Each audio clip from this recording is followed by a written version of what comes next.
The San Jose Sharks are officially back. That's it. That's the cold open.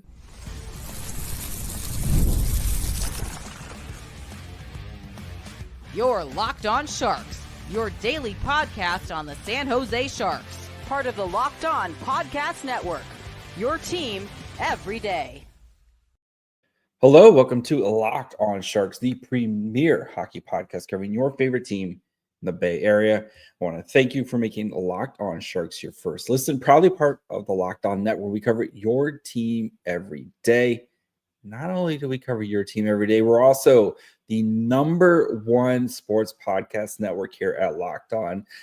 So kudos to us. What a day. The number one sports podcast and the Sharks officially back. So if you want to be an everydayer, make sure you're following along wherever you get podcasts. And of course, you can watch on YouTube as well. Today, we're going to be talking about the Sharks 2-1 victory over the Winnipeg Jets. Why this is such a big deal, as the Sharks have now gotten points in 5 straight games, are now over 500 for the first time since March 2022, or at least at 500 for the first time since March 2022. Macklin Celebrini also leads the NHL in points. Alex Nedeljkovic, massive game. And dig into the numbers as this Sharks team thoroughly beat this Winnipeg Jets team. But before we get to all that, do want to let you guys know that today's episode is brought to you by FanDuel. Download the FanDuel app now by visiting FanDuel.com and win $300 in bonus bets if your first $5 bet wins. I'm so happy right now, like so happy, because the past several years it has been so much pain and losing and just right, like how many anybody who's listened to the show for more than a year, right, and just how many times that we've had to go on here and try to find little gems to talk about as the Sharks lose 5-2, and like as you're going through this rebuild and you're just brutal losses night in, night out, and now all this is starting to wash away. And like the Sharks team, it's not done, right? There's still things that they need to figure out and work on, and you'd like to see more pieces on the blue line, et cetera, et cetera. But you are seeing this team grow up before your eyes, and not just be this this one-hit wonder type of thing, right? You are seeing what is going to be sustainable success, and why you went through all those losses, and why you drafted high, and why like Mike Grier's vision kind of starting to come to fruition. In this Sharks team, it's starting to happen. Tonight was a massive win for the franchise, right? Getting back to 500 hockey for the first time since March 2022. It has been that long since these Sharks playing 500 hockey. Like that is ridiculous. Like just think about that. March 2022. When they lost to the Arizona Coyotes to get back to, it was like 29-29 and like 5 or something like that. I forget what the record was, but that was the last time this team was playing like 500 hockey. And now look, we're again plenty, and like the Sharks, you could dip back down to 500 tomorrow when they play below 500 when they play the Florida Panthers, but it's just you've seen this team go through so much the last few years, and with the hopes that you get to pick some of these guys and they turn out to be the right guys, and and still it's a long way to go. But this team is kicked down the door of being this rebuild, right? This is not a rebuilding team anymore. This is now a building team. This is a team that is going to sooner than later start competing for playoff positioning, and sooner than later start competing for championships because of how the pain that we've gone through over the past couple of years. And I think this was this breakout moment for this team of learning from some of these lessons, right? And how many times over the past year, especially, where the Sharks would be in a position to win and then they snatched defeat from the jaws of victory. And tonight, you saw them exercising some of those demons, right? And again, an excellent gem of a hockey game between these two teams here. But right, Will Smith gets the tying goal with 4 minutes left.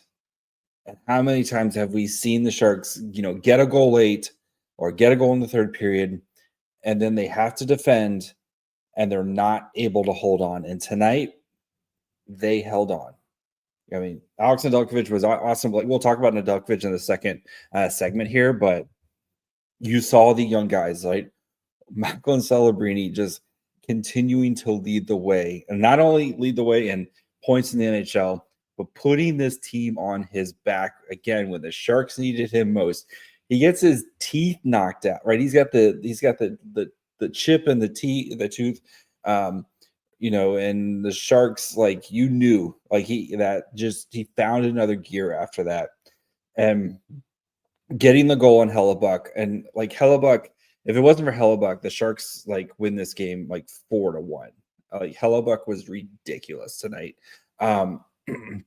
But that move that he puts on Hellebuyck on the breakaway, and he's got Morrissey, who's an excellent defender, draped on his back. He's still able to get get the forehand backhand on Hellebuyck. Just ridiculous move. And then gets the primary assist on the Will Smith goal to put him, one, to put the Sharks in the lead, and two, to put him back in the lead with over Connor Bedard. Connor Bedard had a great night, and the NHL is in amazing hands. If you're going to have Bedard and Celebrini for the next 15 years potentially, doing what they're doing right now, the NHL is in excellent hands with what they're doing. But it's Will Smith with a game-winning goal there. Will Smith had an excellent night tonight. He could have had probably easily two goals tonight. But again, Connor Hellebuyck's pretty good at hockey. Just all these pieces. Collin Graf was outstanding tonight as well, with the role that he was given, and just this breaking out moment that we've seen over the past week or so, where the Sharks team figuring things out, right? What did Elliot Friedman said? If the Sharks team ever learns to defend, watch out. The Sharks team is learning how to defend, and they did it tonight, and especially against this high-powered Jets team, who, if you watched the previous show, I said the Sharks should be able to take advantage because they're scoring above expectations. And tonight they weren't able. Alex Nedeljkovic was absolutely lights out tonight. And the Sharks were able to, push the play. And when I say push the play, this is not something that you see from San Jose Sharks typically. If you're watching on YouTube, here is the shot attempts at 5-on-5. And if you're listening, I will explain it. Basically, it's very even between the Sharks and the Jets until about midway through the second period, where it's pretty even. Each team would have their kind of flurries where they would take over and stuff like that at the shot attempts, right? And shot attempts are usually a good indicator of one possession and who's controlling the pace, right? Because you're getting shot attempts off. But around halfway through the second period, the Sharks just find another gear, and then they are controlling the shot attempts until it peaks when they score that Will Smith goal. Of course, then, right, the Jets are going to push back. But this right here leads you to believe that this offense can be special. Again, this is an excellent Winnipeg Jets team who won the President's Trophy last year, is expected to be a cup contender this year. And the Sharks controlled this game. They controlled this game. And again, if it wasn't for Connor Hellebuyck, who was absolutely ridiculous tonight, just quickly, Connor Hellebuyck, to give him his flowers because he was insane. 25 saves on 27 shots, with the Sharks having 13 high danger shots. He had 3.29 expected goals against, and the Sharks scored 2. So Yeah, this big moment for San Jose, big moment for San Jose. So we're going to give flowers to Nedeljkovic and some of the other guys here. Who Nedeljkovic absolutely kept the Sharks in this when they needed some big time saves, and the Sharks goaltending has really found its footing here between Nedeljkovic and Askarov, and we're going to talk about Nedeljkovic here in just 1 second. Let's be real, making excuses doesn't solve anything. We've heard them all before. It's just stress. I'm tired. It happens to everyone sometimes, but when it comes to performance, sometimes your body just needs a little extra support. And that's where Rougiette comes in. Rougiette.com offers fast-acting doctor-prescribed treatments for ED designed to help you stop making excuses and start making moves. Rougiette makes getting started super easy. You connect with a board-certified doctor, 100% online, no awkward waiting rooms, no in-person appointments. The process is fast, simple, and private. It's all handled by real doctors. And if prescribed, your treatment ships discreetly straight to your door. Visit Rougiette, RUGIET.com/LockedOnNHL to get 15% off your first order. That's RUGIET.com/LockedOnNHL. And don't forget to use our code LockedOnNHL so that way they know that we sent you. Rougiette, stop making excuses and start making moves. I'm also really excited to tell you about my favorite pair of Jeansport brand Doer. I've been living in their performance denim straight jeans, and honestly, they've completely changed the game for me. I love my Doer jeans because, one, they look great. At least my wife tells me they look great, and that's what matters. But two, they're super comfy. They have 5 times the stretch of traditional denim. They feel stretchy. They don't look stretchy, which is important, right? Doer combines classic jeanswear style with the kind of comfort and performance you get from athletic wear. It's the best of both worlds. There's a reason why they call them the world's most comfortable pants, but don't take my word for it. Go try on a pair for yourself.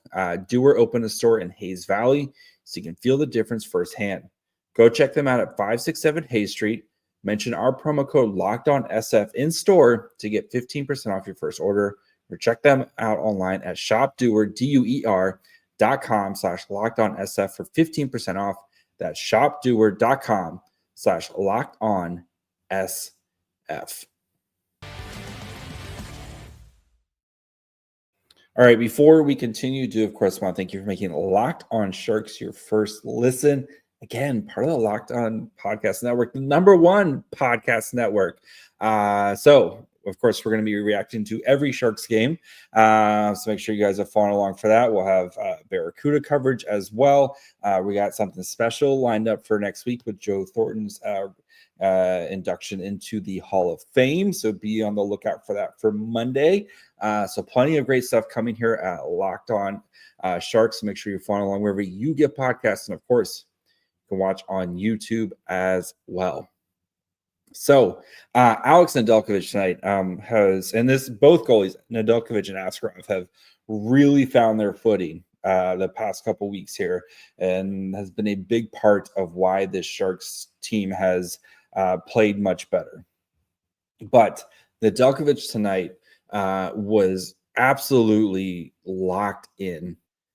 He made some massive saves, especially early, like some of those high danger chances that the Jets were able to get that he shut down, right? And this power play, which is, a top 10 power play, was the best power play in the NHL last year. He was like, not today, guys, not today. And even the one goal that was scored was like an absolute missile from Morrissey from the blue line. That was just screen, like he just did it, like no chance on that one, no chance. But some of the other saves that he made tonight were huge, especially a couple shorthanded chances that the Jets got.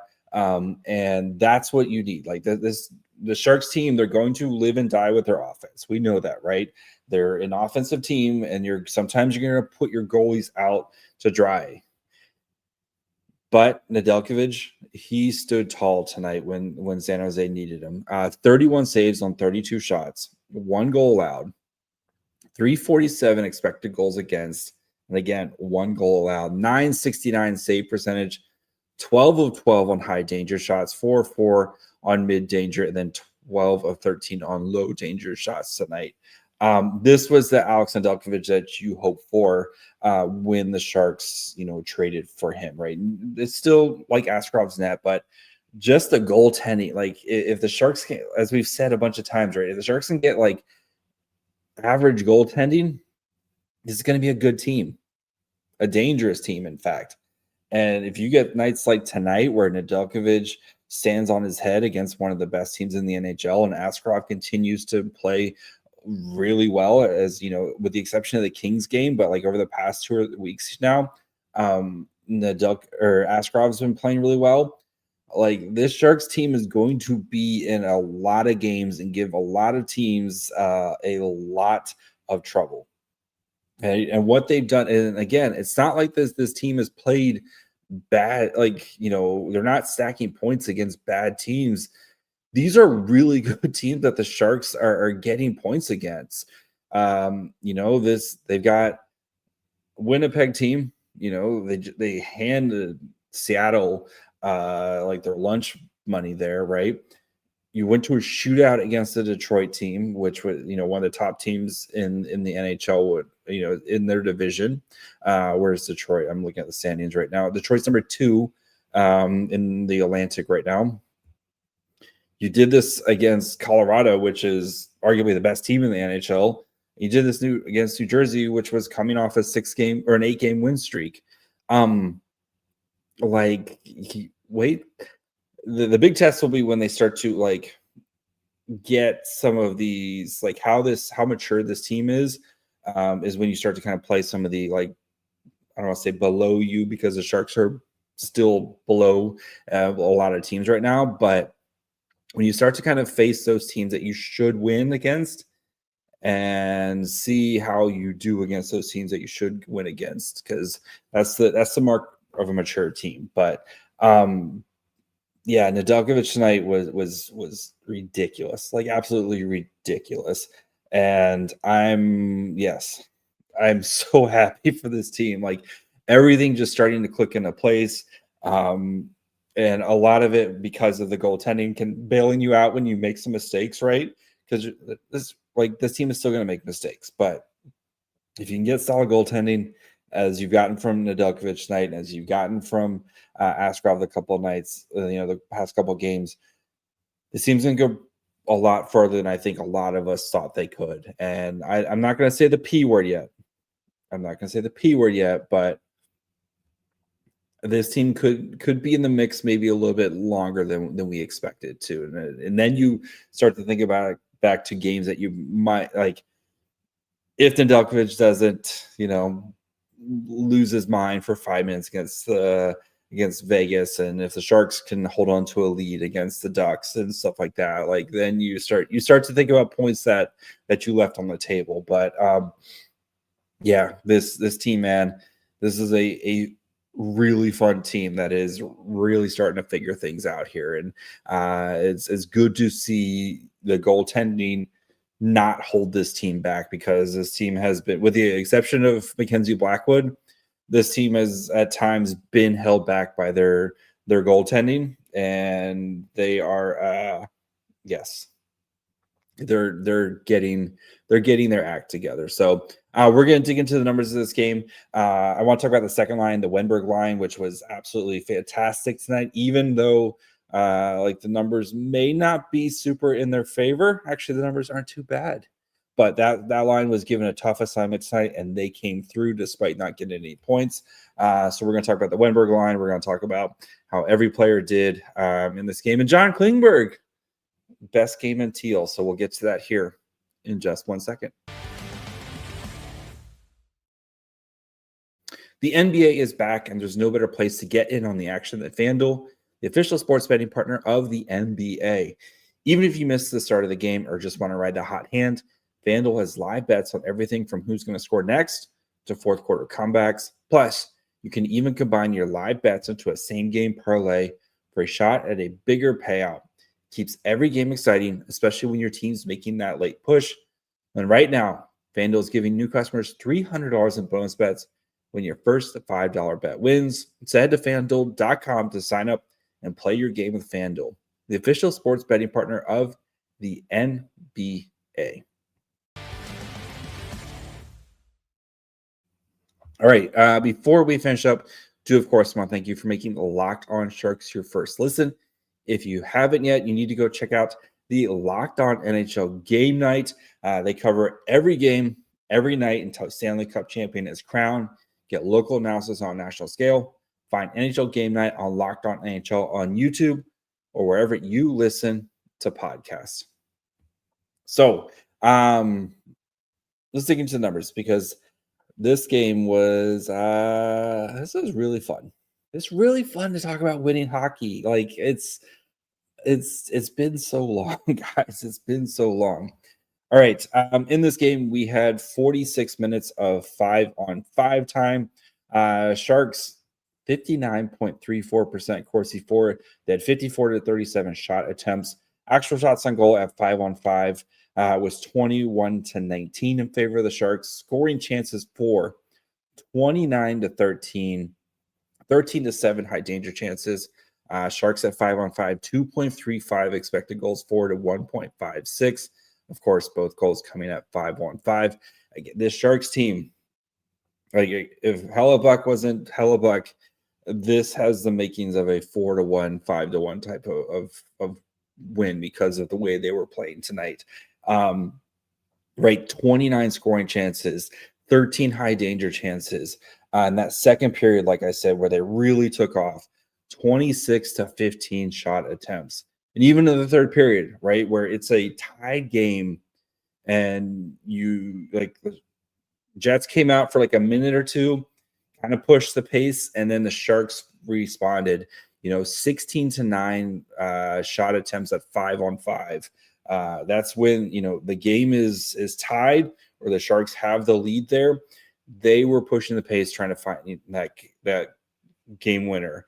5-1 high danger chances in the third period alone. 10-1 scoring chances for the Sharks in the third period. 0.59 to 0.13 expected goals for. Right, going out and actively looking for this win, and trying to put it away, and those are great signs for this Sharks team as they are, actively maturing in front of our eyes and becoming, this team that we hopefully expect them to be. So, Khrushchev, Wenberg, Graf played 12:03 tonight, and they were given the tough assignment of the Scheifele line. For the most part, this as often as Warsofsky could, he put this line out. And if you watch the preview episode, I specifically spoke to how does this line perform against that line, with a Khrushchev, Wenberg, Graf line, because that is a massive assignment to take on. Kyle Connor, Scheifele, Iafallo, like that is a tough assignment. And this line was excellent tonight. 12 to 11 shot attempts, 6 to 6 actual shots, 0.4 to 0.58 expected goals for, 6 to 6 scoring chances, 3 to 3 high danger chances, 9 defensive zone starts for this line. 9 defensive zone starts, and you're still getting that type of offensive volume speaks to how well this line is working. And when Eklund gets back, oh baby. So Will Smith, Celebrini, Toffoli played 10-16, 12 to 6 shot attempts, 6 to 2 actual shots, had the goal for, 0.25 to 0.21 expected goals for, 6 to 3 scoring chances, 3 to 1 high danger chances. See, in that right there, you have the Wenberg line doing their job of shutting down the Scheifele line, and then that allows Celebrini and Smith and Toffoli to go out and do what they do best, right? And that is score goals. And excellent work from everybody involved there. Skinner, Delanger, and Cardwell tonight. Well, really quick, actually, before we do that, so a couple guys I wanted to shout out here. Like I said, Will Smith, excellent game tonight, was all over it. And I don't know if you noticed, but empty net situation, Will Smith is out there trying to help kill the game. I noticed that. Again, Collin Graf was great tonight. Again, like you saw that Johnny on the spot with him, where he's exact right place where the puck is going to go. He's always there. He had a couple opportunities tonight as well. Kurashev, great work on the game-winning goal there, right, to kind of drive deep and then get the puck to Smith and work its way around there. But like everybody in this top six pulled their weight tonight. So everybody pulled their weight throughout this game. Skinner, Dellandrea, Cardwell, Ethan Cardwell. I'm going to start with Cardwell. I love watching Ethan Cardwell play hockey. Like, he can be on my hockey team any day of the week. He, again, knows his role. He's very good at it. Helps the drive offense, had a couple of chances, is not afraid to shoot, right? Like, that's a big thing. It's just not afraid to pull the trigger there. When he needs, like when he has a chance, he's going to pull the trigger. And I don't know if there's a clip going around on Twitter where, with the empty net situation, the Sharks trying to defend the lead, Celebrini has his helmet knocked off. He gets back to the bench. Cardwell gives Celebrini his helmet so Celebrini can go back out there. Yes. Ethan Cardwell, like, again, he is going to be a beloved player in the bottom six for the Sharks for hopefully a very long time. Dellandrea continually looked good. Skinner, I thought, had his a great game tonight, despite again, like, he's so close to breaking through. But Skinner was all over the ice tonight. Even the fourth line here, the Dellandrea line, they played 8-19, 7-8 shot attempts, 2-3 actual shots, 0.38 to 0.2 expected goals, 4-2 scoring chances, 2-2 high danger chances. So that third line, right, creating some big time moments for you. And then the Goodrow, Gaudette, Reeves played 455, 7-4 shot attempts, 1-4 actual shots, 0-1 goals allowed, 0.23 to 0.09 expected goals, 3-1 scoring chances, and 1-0 high danger chances. Goodrow with an opportunity on the penalty kill and almost gets one behind Hellebuck there. Gaudette had a scary moment there where he took a puck off the face from Goodrow, but came back, which is good to see. Again, Gaudette, I love having Gaudette here just because of the scoring that he provides in the bottom six. And Reeves had, he had that big time play on Tays where he, comes in on the forecheck there, and Tays has to get rid of the puck, which leads to the puck over glass, and the Sharks get that power play late, and they build off of that. All four lines tonight contributing, which is what you love to see. Defensively, for the Sharks, Ferraro led the way with Corsi 4 percentage at 72%. John Klingberg, 68.5%. Klingberg's best game in teal by far. Just looked more engaged in both the defensive zone and the offensive zone, just making smarter passes. You weren't seeing him just kind of turn over pucks and stuff as much tonight. Just a much better performance from John Klingberg tonight.